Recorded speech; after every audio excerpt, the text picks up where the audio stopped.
Now, it's been a busy week for Nigeria's United Bank for Africa. Earlier this week, it opened its Kenyan operation, and today, at an extraordinary general meeting, shareholders overwhelmingly endorsed the bank's aim of raising 500 billion naira through a corporate bond. Now, the bank says it will use the money for infrastructure funding, acquisitions, and to consolidate the bank's channel and IT network across Africa. Well, live from our Lagos studios, we are joined by Victor Osadolor. He is UBA Chief Financial Officer to chat about this. Victor, good afternoon and welcome. Good afternoon, Godfrey. Victor, you guys are coming to the market, or at least you've said you want to come to the market, and you're looking for about 500 billion naira. I was just doing the calculations a few minutes ago, and it comes up to about $3 billion US, which is a lot of money by any count. Now, will you actually raise that amount in full? Well, it's a two-year program. It's not. We're not planning to raise 500 billion in one lump sum in the next 3 months. That's not the plan. It's a two-year program. We're going to have them in tranches, and we are hoping that the first tranche, which is going to be about for 50 billion, we will be coming into the market for that shortly. We've received we've received approval from our shareholders at an extraordinary general meeting that was held last week. Oh, that meeting was held last week. It wasn't held today. I didn't get that point. What did you say? Okay, now I was just noting that that meeting was actually held last week. It wasn't held today. Okay, now you are coming to the market. This will be your first bond. Your statement also says yes, you are looking at a combination of share sales as well as a bond sale. Now, just how much will be in bonds and how much is going to come from of the capital raising is going to come from share sales? Okay. The total program, as I said, is 500 billion. 100 billion would be by way of shares, and then the 400 billion would be coming via bonds.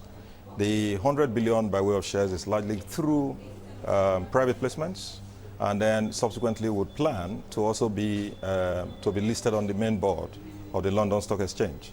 So that's for the 100 billion. Then for the 400 billion, which we are going by way of bond, as I said, that will be staggered over the two-year timeline, with a 50 billion bond in the first tranche. So you're going to go to international capital markets as well as the Nigerian markets for these bonds? No, for the bond is principally in the local market. And it's also instructive to note that it's a Naira bond. It's a Naira bond, and we think the market is quite deep enough to be able to take up to 50 billion at this time. I was going to take you up on that because we also have two other banks that have announced plans to try and raise money from the bond market. We've got Zenith as well as another bank which I can't recall right now. But in total, we're looking, before you guys came in, at about 700 billion naira of bonds, which is a lot of money by any account. And the Nigerian bond market is not that deep, is it? Well, I don't think any one of these banks is going to come out and raise the entire several billions of naira in one lump sum. That's not the plan. I think each one is going to go through this kind of program that we are also going through. Therefore, I don't think the market is going to be oversaturated. As I said, out of the 500 billion, we are one of the biggest in terms of this particular exercise. And out of the 500, we're only doing about 10% at this time. I also believe the other banks will be going through that kind of plan. So nothing to worry. We are doing only 50 billion, and we have a very strong brand. And so we are quite clear that just the way our share price is performing in the market, this bond would also do well as it relates to UBA. You're raising the money at a particularly interesting time because we've seen the central bank coming in with those reforms and taking over some of those banks that were deemed to be inadequately capitalized. Now, that of course raises the question of who you are looking at in terms of acquisitions potentially. Are you exclusively looking at Nigeria? Are you looking beyond Nigerian borders here? We are experts when it comes to acquisitions. If you recall, when the first consolidation exercise was done in Nigeria, we were the first to announce a merger. And since then, we have gone ahead to acquire a bank in Burkina Faso. We have also acquired another bank in Benin Republic. So we are constantly in the market. We don't have to wait for regulatory changes. We believe that at any point in time, there are always opportunities. And as I speak to you right now, there are opportunities both locally and internationally.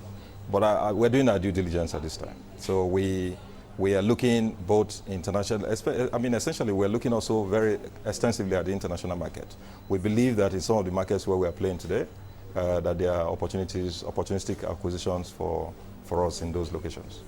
Now, you opened your first office in Kenya earlier this week, and one wonders, though, whether your focus is going to be simply Eastern Africa or you're also looking at Southern Africa, where, of course, we know the big South African banks are operational and they will pose very stiff competition indeed if you dare to come in there. Well, we opened an office in Kenya this week. We are looking at Southern Africa. We already have plans to be in Zambia, in Tanzania, and plus the Kenya where we are. We are not coming to South Africa properly yet. I mean, at the right time, we'll be there.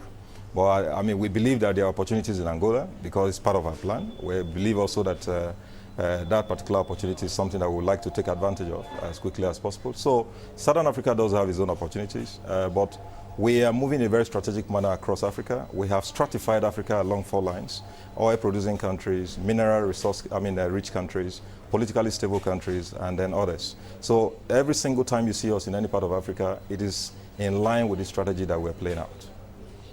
And you're also looking for infrastructure funding with these bonds. You want to try and see if you can get into the infrastructure space. We have seen that line being taken in Kenya, where that government raised an infrastructure bond. Which part of Africa would you be looking at in terms of infrastructure funding? Is this just for Nigeria? Well, we'll start from where we know best. We know Nigeria very well, so the first place we would like to pursue that line of activity would be in Nigeria, of course. Okay, and so when you announce, of course, a big capital raising exercise like this one, at a time when you have banks in Nigeria that have been deemed to be inadequately capitalized, one immediately assumes, of course, you might be looking at your own home market. Is that the case, though? Well, I didn't quite hear you well, but let me say that I'm just wondering if you are looking. I was just wondering whether you are looking at some of those banks that we know have been identified by the central bank as being inadequately capitalized. I'm just trying to narrow it down. For what purpose? For acquisitions. Oh, well, as I said, we haven't, I believe that central bank is turning around the banks at this time. So for us at this time, why are we going for additional capital? For us, essentially, we are not looking at Nigeria alone as the platform on which we're playing. We are present today in about 16 countries. And each of these 16 countries, we want to really do the kind of business we've done in Nigeria. And we want to be able to acquire significant market share in some of the countries, in these countries where we play. We today have a capital adequacy ratio of about 15%. We think to play in these countries will require a minimum of about 20%. And that's why it's instructive for us to do this particular capital raising at this time. And why debt and not equity, mostly? We're doing debt because we want to be able to leverage the equity capital that we have.